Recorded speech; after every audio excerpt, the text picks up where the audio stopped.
चलिए आज की क्लास में हम छत्तीसगढ़ का इतिहास है ना, प्राचीन राजवंश से कुछ संबंधित हम महत्वपूर्ण प्रश्न देखेंगे जो कि आपके नमूना सहायक भर्ती परीक्षा, शिक्षक भर्ती परीक्षा, सहायक शिक्षक भर्ती परीक्षा सभी परीक्षाओं के लिए काफ़ी इंपॉर्टेंट प्रश्न रहेंगे जी, है ना।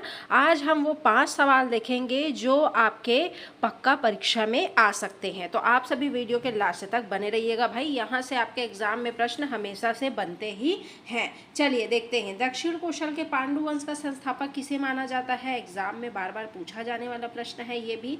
तो दक्षिण कौशल के पांडु वंश के संस्थापक कौन थे भाई, कौन थे? तो आपके उदयन थे। कौन थे? दक्षिण जो कौशल है यहाँ के पांडु वंश के संस्थापक आपके उदयन थे, है ना। तो आपका करेक्ट आंसर हो जाएगा क्या, ऑप्शन नंबर बी, है ना। काफ़ी इंपॉर्टेंट है आपके भाई, ठीक। चलिए नेक्स्ट, पांडु वंश का वास्तविक जो संस्थापक है एवं इंद्रपुर खारोद नगर का संस्थापक कौन था बताना है, ठीक है। पांडु वंश का वास्तविक संस्थापक एवं इंद्रपुर जो कि आपका खारोद नगर का संस्थापक कौन था ये भी आपको बताना है, ठीक है। तो कौन थे भाई, तो आपके इंद्रबल थे, ठीक है। तो आपका करेक्ट आंसर हो जाएगा क्या, ऑप्शन नंबर बी। चलिए कूट आधारित प्रश्न जो हैं आपके ऐसे बनते ही हैं एग्जाम में, ठीक है। नेक्स्ट क्वेश्चन, सिरपुर के प्रसिद्ध लक्ष्मण मंदिर का निर्माण किस पांडुवंशी शासक की स्मृति में करवाया गया था भाई। जो शिरपुर का लक्ष्मण मंदिर है इसका निर्माण कौन से पांडुवंशी शासक की स्मृति में करवाया गया था। काफ़ी इंपॉर्टेंट क्वेश्चन है जी, ये पूछता ही है एग्जाम में, ठीक है। बताइए किस पांडुवंशी शासक की स्मृति में करवाया गया था। तो आपके हर्षगुप्त के, है ना। तो आपका करेक्ट आंसर हो जाएगा ऑप्शन नंबर बी। चलिए देखते हैं नेक्स्ट क्वेश्चन, शिरपुर के लक्ष्मण जो मंदिर का निर्माण है इसका कार्य किन्होंने पूर्ण करवाया था। तो सिरपुर के जो लक्ष्मण मंदिर का निर्माण कार्य जो है आपके रानी वसाटा देवी ने पूर्ण करवाया था, ठीक है। नोट करिएगा भाई, काफ़ी इंपॉर्टेंट है, ठीक। तो आपका करेक्ट आंसर हो जाएगा ऑप्शन नंबर ए। चलिए नेक्स्ट क्वेश्चन देखते हैं, सिरपुर का लक्ष्मण मंदिर मुख्य रूप से निर्मित है, किससे निर्मित है भाई। तो ये आपके लाल ईंटों से निर्मित है ना। ये नोट करिएगा, कूट आधारित प्रश्न यहाँ से बनते ही हैं, ठीक है। जो सिरपुर का लक्ष्मण मंदिर है इसका जो निर्माण कार्य आपकी वसाटा देवी ने करवाया था, और ये जो सिरपुर का लक्ष्मण मंदिर है आपके लाल ईंटों से निर्मित है, ठीक है। तो आपका करेक्ट आंसर हो जाएगा ऑप्शन नंबर बी। चलिए नेक्स्ट क्वेश्चन क्या है भाई, प्रसिद्ध चीनी यात्री जो आपके हेनसोंग है ये किस पांडुवंशी शासक के शासनकाल में शिरपुर की यात्रा की थी। ये भी एग्जाम में कई बार पूछा गया क्वेश्चन है। तो कौन से पांडुवंशी शासक थे आपके, बताइए। प्रसिद्ध जो चीनी यात्री हेनसोंग है इन्होंने किस पांडुवंशी शासक के काल में शिरपुर की यात्रा की थी, बताइए। इसका आंसर आप सभी कमेंट बॉक्स में कमेंट करके बताइएगा, है ना।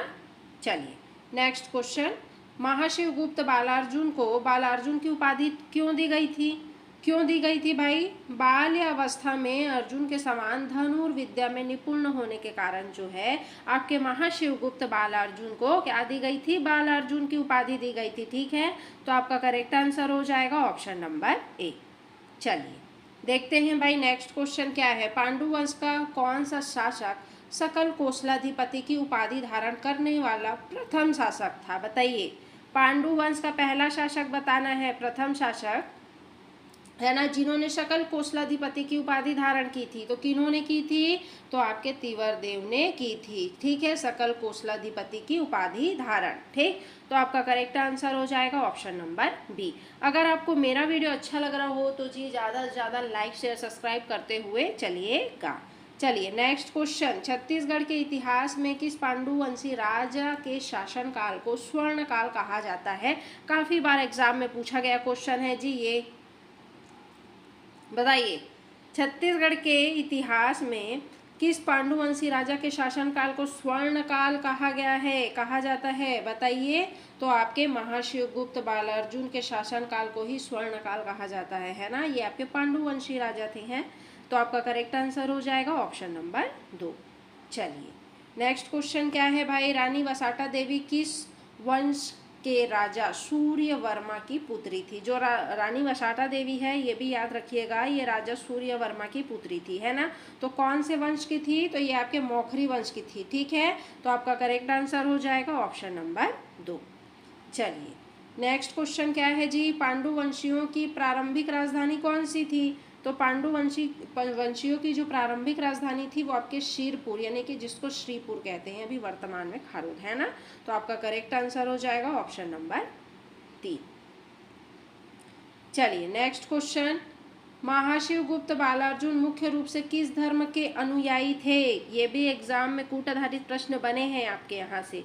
तो महाशिव गुप्त जो बालार्जुन है वो किस धर्म के अनुयायी थे? तो वो शैव धर्म के अनुयायी थे, ठीक है।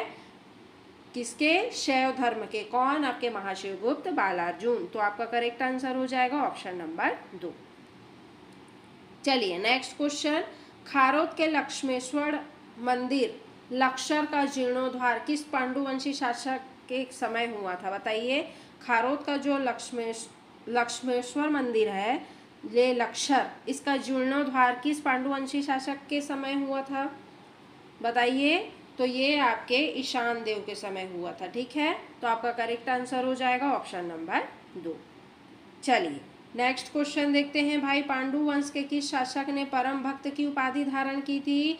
तो पांडु वंश के जो तीवर देव हैं इन्होंने परम भक्त की उपाधि धारण की थी, है ना। तो आपका करेक्ट आंसर हो जाएगा ऑप्शन नंबर 2।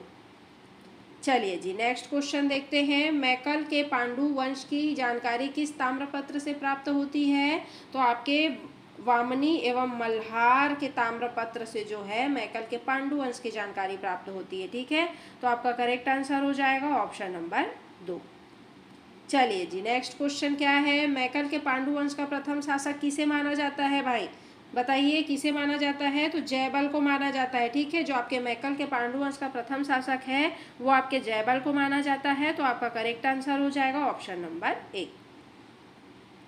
चलिए नेक्स्ट क्वेश्चन, ओडिशा के सोम वंश का संबंध छत्तीसगढ़ के किस राजवंश से माना जाता है? तो ओडिशा के जो सोम वंश का संबंध है वो आपके छत्तीसगढ़ के दक्षिण कोशल के पांडु वंश के राजवंश से क्या माना जाता है? संबंध माना जाता है। तो आपका करेक्ट आंसर हो जाएगा ऑप्शन नंबर 2।